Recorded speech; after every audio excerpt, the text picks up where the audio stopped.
Sean todos bienvenidos a nuestro canal de historias de terror. Como se darán cuenta, hoy tenemos un video diferente, grabado desde el lugar donde llevo a cabo la lectura de las distintas historias que nos han acompañado en estos últimos años. La plataforma me impidió poder estar conectado subiendo nuevas historias en estas últimas semanas, meses, pero tengo el agrado de comunicarles que esa suspensión ya finalizó. Por ese motivo, voy a estar subiendo una nueva historia. Lo voy a estar haciendo dividido en distintos capítulos. La idea es poder subir cada uno de esos capítulos de una forma mucho más cercana, sin dejar pasar tantos días entre capítulo y capítulo. Por ese motivo, cada capítulo será de 25 minutos, media hora. Por cuestiones obvias no les puedo decir el nombre de la historia, pero sí se los puedo mostrar. Es una de mis historias preferidas del amo del terror. Espero que a ustedes también les guste tanto como a mí.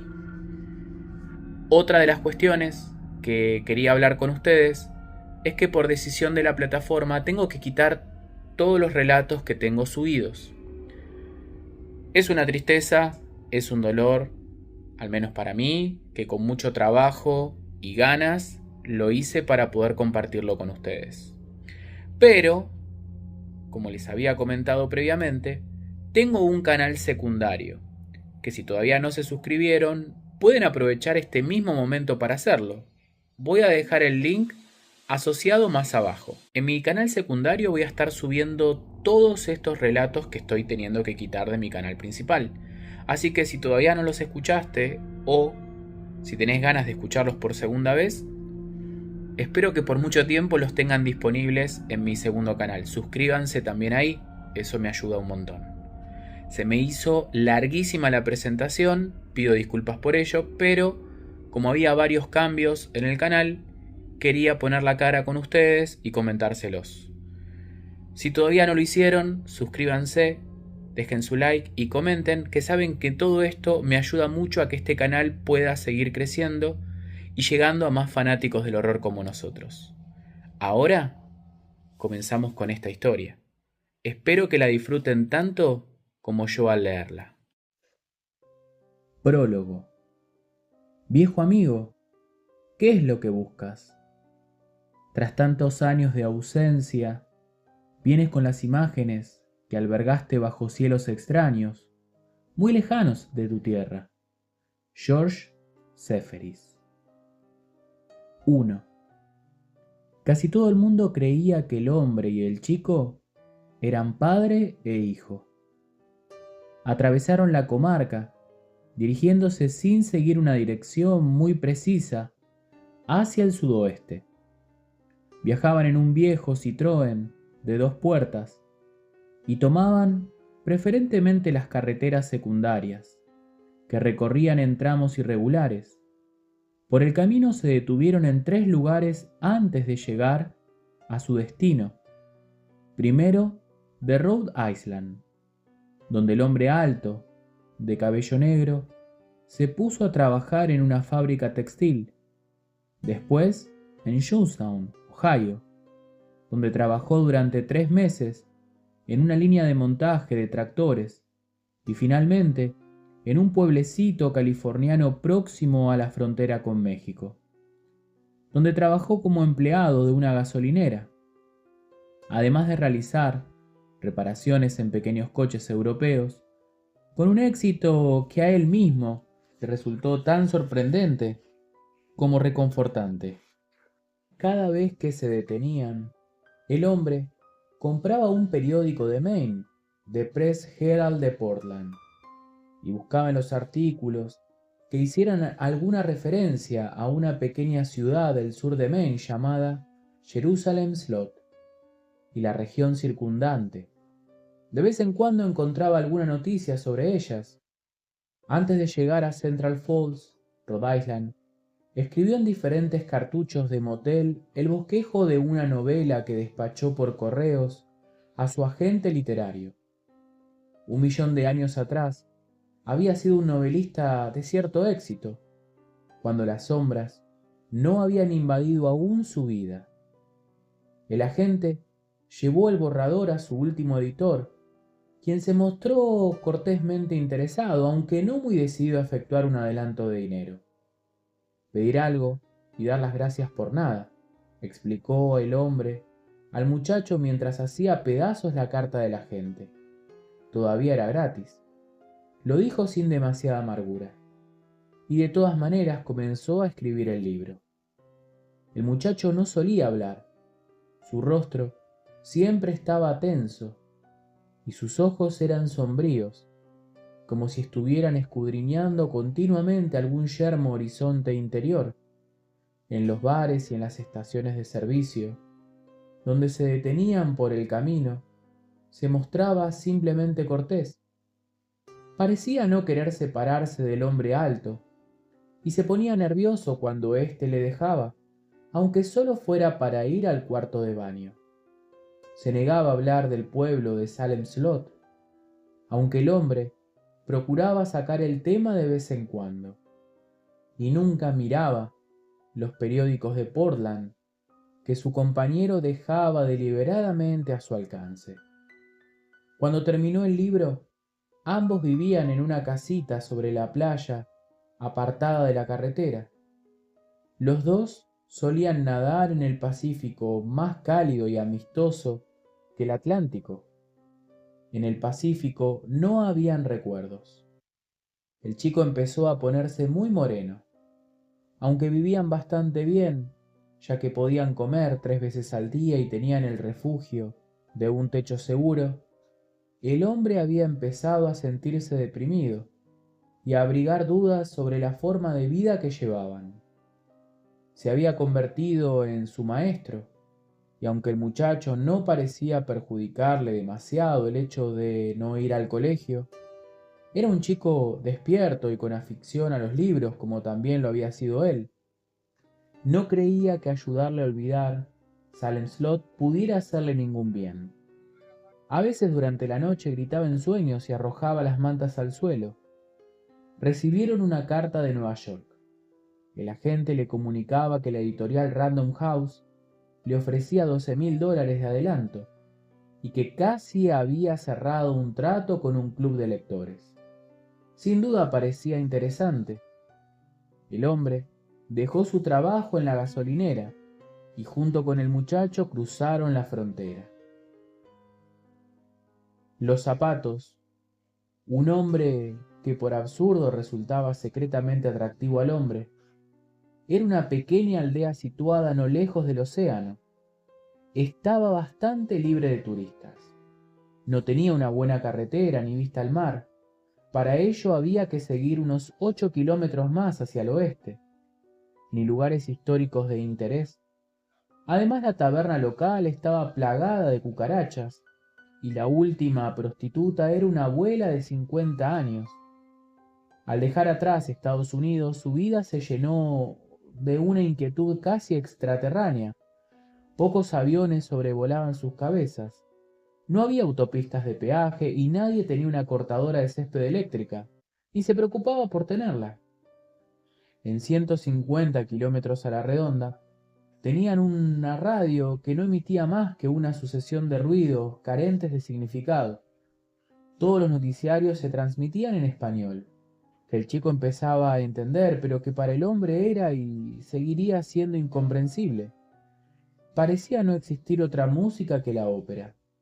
Por las noches, a veces sintonizaba una emisora de música pop desde Monterrey, frenética con las inflexiones de Wolfgang Jack, pero la onda aparecía y desaparecía. El único ruido de motor era el de un viejo Rottweiler, propiedad de uno de los granjeros locales. Cuando el viento soplaba en esa dirección, el sonido entrecortado le llegaba débilmente a los oídos. Como un espíritu inquieto, sacaban a mano el agua del pozo. Un par de veces al mes, no siempre juntos, oían misa en la pequeña iglesia de la aldea.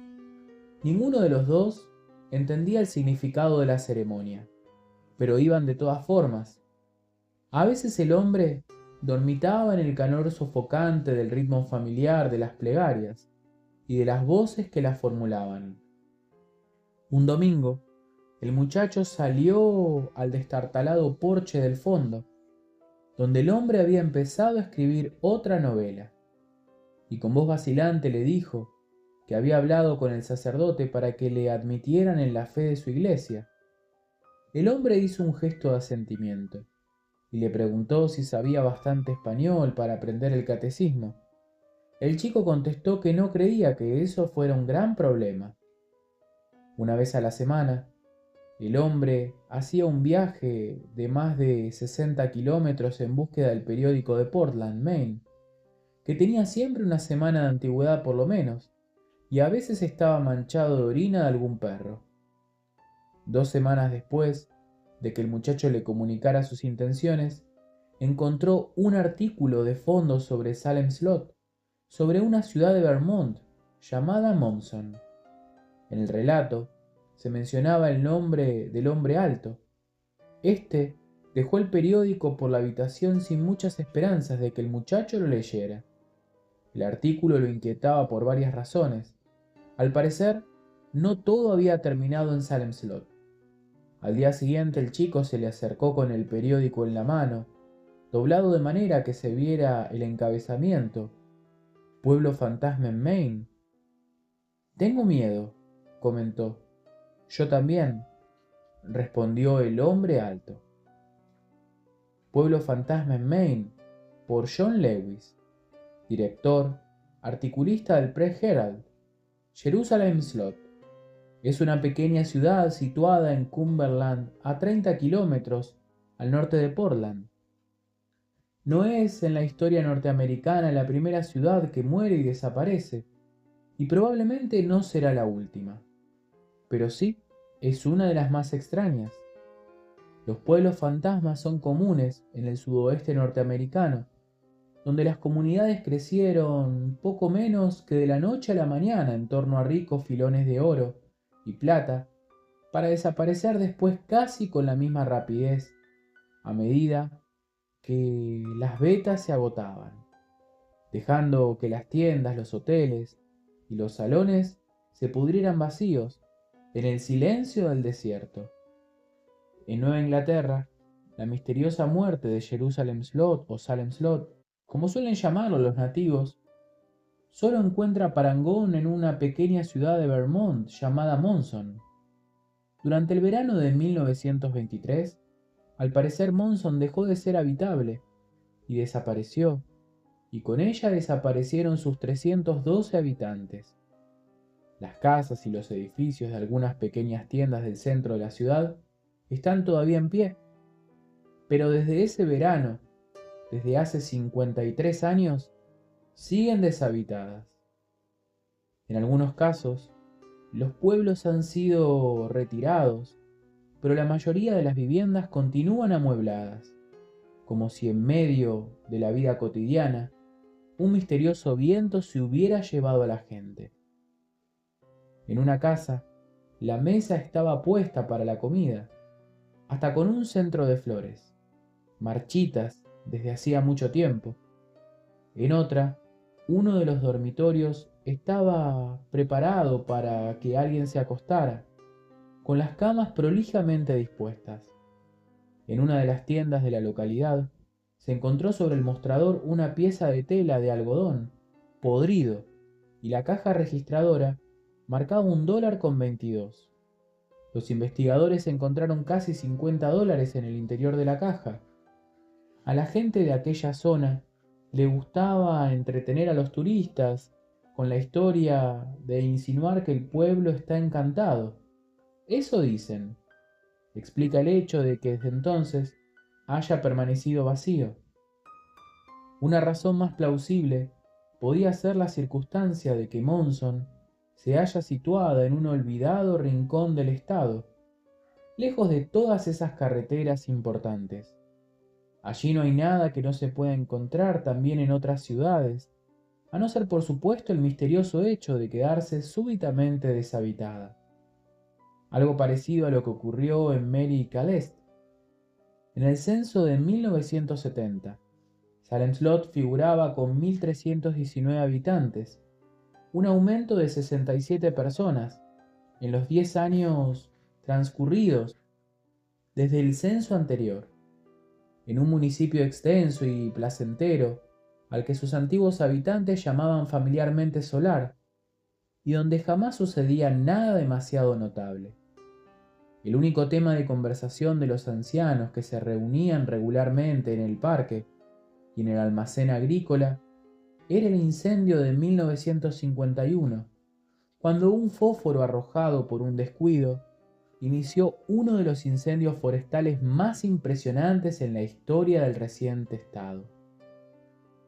Para cualquier hombre que quisiera terminar sus años de jubilado en un pequeño pueblo rural donde todo el mundo se ocupaba de sus propios asuntos y donde el gran acontecimiento de la semana solía ser el concurso de bizcochos que organizaba la comisión de señoras, Solar podía haber sido una buena elección.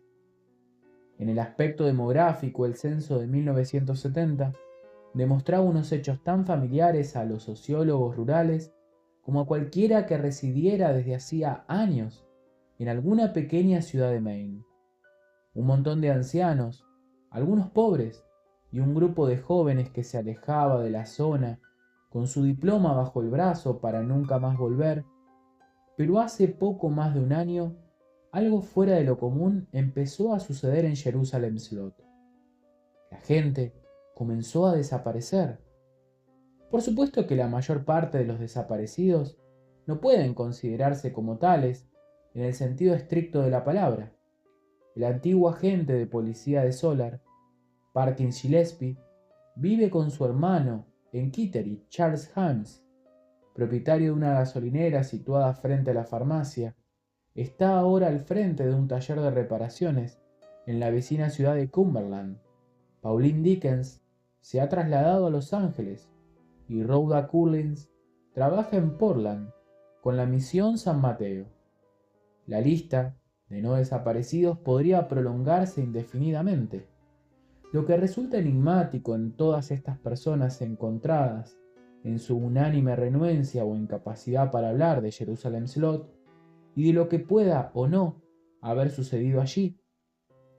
Parkin Gillespie se limitó a mirar al periodista, encender un cigarrillo y contestar: «Decidí marcharme, eso es todo».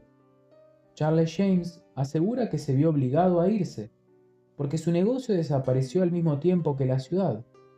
Pauline Dickens, que trabajó durante varios años como camarera en el Café Excellent, no contestó jamás las preguntas que el periodista le formuló por carta.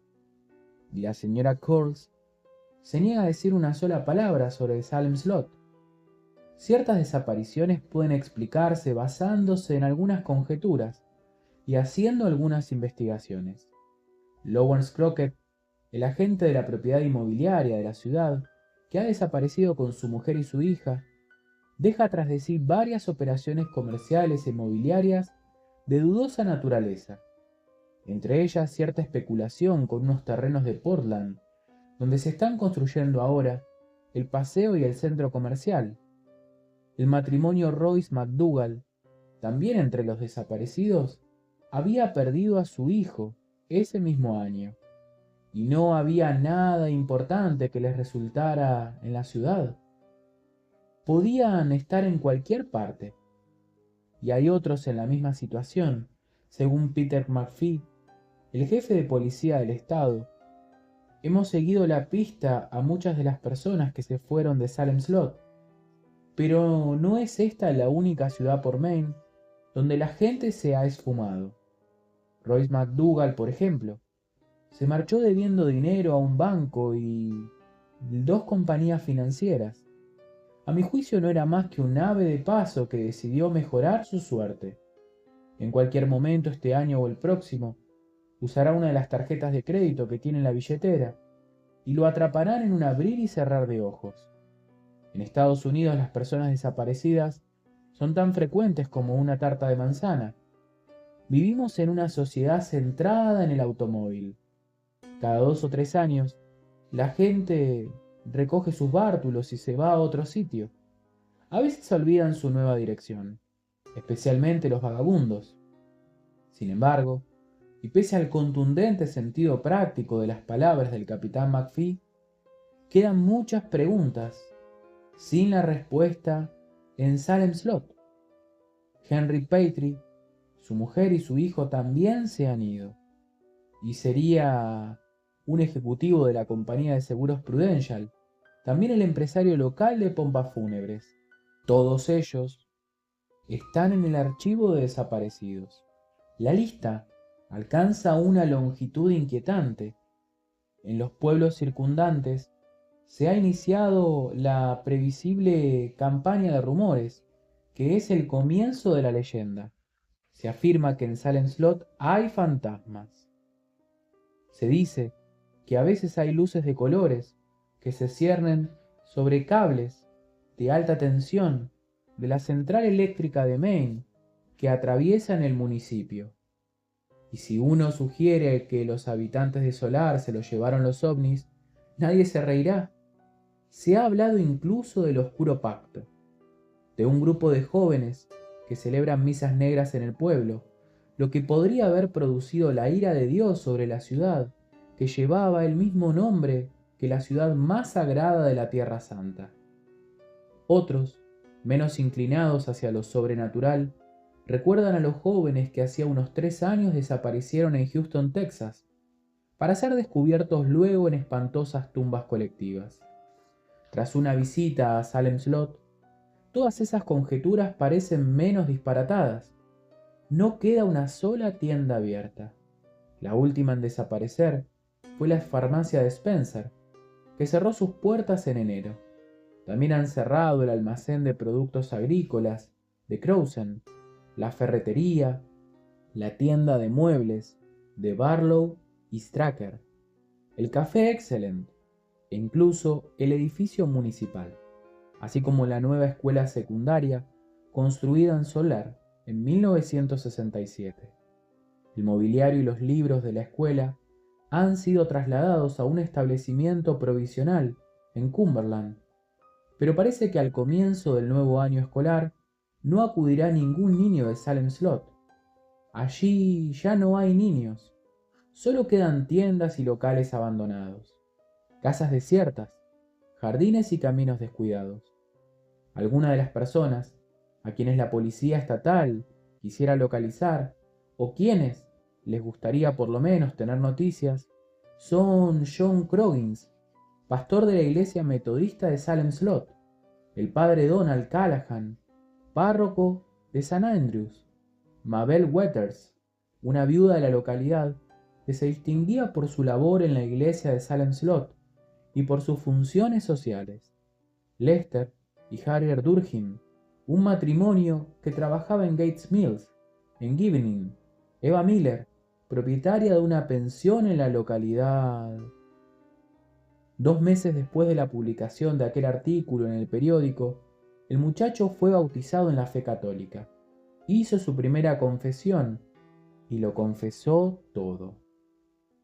El sacerdote de la aldea era un anciano, de cabello blanco y rostro atrapado en una red de arrugas. Desde la cara curtida por el sol, los ojos atisbaban con una vivacidad y una avidez sorprendentes. Eran unos ojos azules muy irlandeses. Cuando el hombre alto llegó a su casa, el cura estaba sentado en el porche, tomando el té.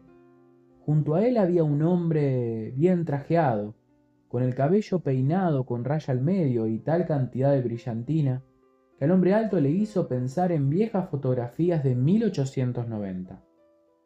«Soy Jesús de la Rey Muñoz», se presentó el hombre. «El padre Gracon me pidió que hiciera de intérprete, porque él no sabe inglés. El padre ha dicho a mi familia un gran vicio que no me está permitido mencionar. Mis labios permanecerán igualmente sellados respecto al problema que él quiere plantear. ¿Está usted de acuerdo?» «Sí». El hombre estrechó la mano de Muñoz y después la de Gracon. Este habló en español sonriendo. No le quedaban más que 5 dientes, pero su sonrisa era alegre y amplia. «Pregunta si aceptaría usted una taza de té El té es de menta, muy refrescante. Me encantaría.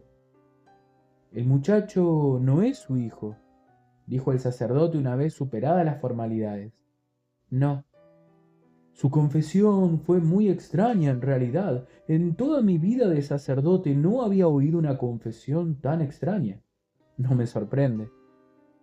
Y lloró, continuó el padre Gracon, mientras bebía su té, con un llanto intenso y terrible que parecía proceder de lo más profundo de su alma. Debo hacer la pregunta que esta confesión implica. No, respondió con calma el hombre alto. No es necesario. Le dijo la verdad. Ya antes de que Muñoz se lo tradujera, Gracon asentía con la cabeza y su rostro había cambiado de expresión. Inclinó hacia adelante con las manos cruzadas entre las rodillas y habló durante largo rato. Muñoz le escuchaba atentamente con el rostro inexpresivo. Cuando el sacerdote terminó, el intérprete empezó a hablar. Dice que en el mundo hay cosas extrañas. Hace 40 años un campesino de Grayones le trajo una lagartija que gritaba como si fuera una mujer. También ha visto un hombre que tenía estigmas, el sello de la pasión de nuestro Señor, y que le sangraban las manos y los pies el Viernes Santo. Dice que esto es una cosa terrible y tenebrosa, grave para usted y para el muchacho, sobre todo para el chico. Es algo que le está carcomiendo, dice. Gracon volvió a hablar brevemente. Pregunta si usted entiende lo que ha hecho en esta Nueva Jerusalén. En Jerusalem Slot, repitió el hombre. Sí, lo entiendo. Gracon volvió a hablar. ¿Quiere saber qué es lo que piensa hacer al respecto? El hombre alto meneó muy lentamente la cabeza. No lo sé. Gracon habló de nuevo. Dice que rezará por ustedes. Una semana más tarde, despertó sudando por una pesadilla y pronunció el nombre del muchacho. Tengo que volver, anunció. El muchacho palideció bajo su bronceado. ¿Puedes venir conmigo?, preguntó el hombre. ¿Tú me quieres?, dijo el muchacho. Sí, por Dios que sí. El muchacho empezó a llorar y el hombre alto le abrazó. Aún seguía sin poder dormir. Había rostros que acechaban en las sombras, elevándose sobre él en un torbellino, como caras dibujadas por la nieve, y cuando el viento sacudía una rama y la golpeaba contra el techo, el hombre daba un salto. Salem Slot cerró los ojos y cubrió su rostro con el brazo. Todo empezó de nuevo. Podía ver el pisapapeles de cristal, uno de esos que cuando se mueven provocan en su interior una tormenta de nieve en miniatura, el solar de Salems.